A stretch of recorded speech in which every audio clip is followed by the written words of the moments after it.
présenté par rosetabiblia.com.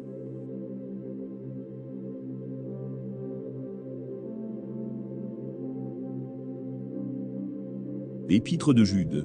1. Jude, serviteur de Jésus-Christ, et frère de Jacques, à ceux qui ont été appelés, qui sont aimés en Dieu le Père, et gardés pour Jésus-Christ. Que la miséricorde, la paix et la charité vous soient multipliées.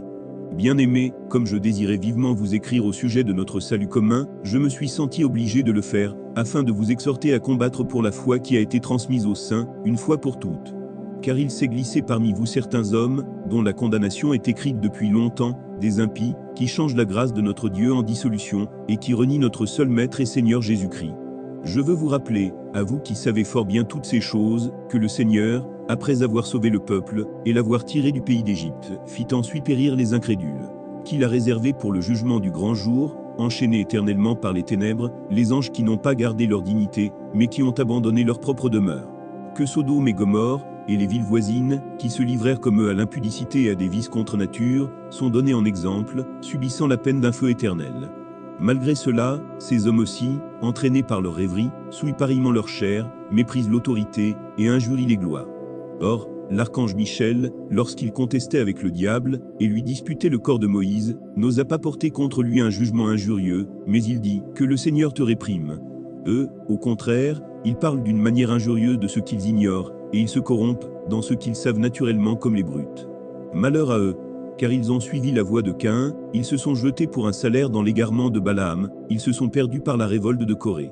Ce sont des écueils dans vos agapes, faisant impudemment bonne chère, se repaissant eux-mêmes. Ce sont des nuées sans eau, poussées par les vents, des arbres d'automne sans fruits, 2 fois morts, déracinés. Des vagues furieuses de la mer, rejetant l'écume de leurs impuretés, des astres errants, auxquels l'obscurité des ténèbres est réservée pour l'éternité. C'est aussi pour eux qu'Enoch, le 7e depuis Adam, a prophétisé en ces termes. Voici, le Seigneur est venu avec ses saintes myriades, pour exercer un jugement contre tous, et pour faire rendre compte à tous les impies parmi eux de tous les actes d'impiété qu'ils ont commis, et de toutes les paroles injurieuses qu'ont proférées contre lui des pécheurs impies.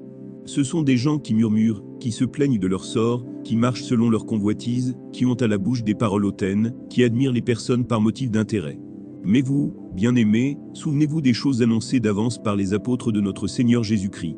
Ils vous disaient qu'au dernier temps, il y aurait des moqueurs, marchant selon leur convoitise impie. Ce sont ceux qui provoquent des divisions, hommes sensuels, n'ayant pas l'esprit.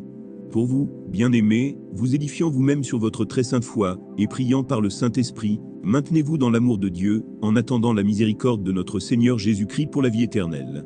Reprenez les uns, ceux qui contestent. Sauvez-en d'autres en les arrachant du feu, et pour d'autres encore, ayez une pitié mêlée de crainte, haïssant jusqu'à la tunique souillée par la chair.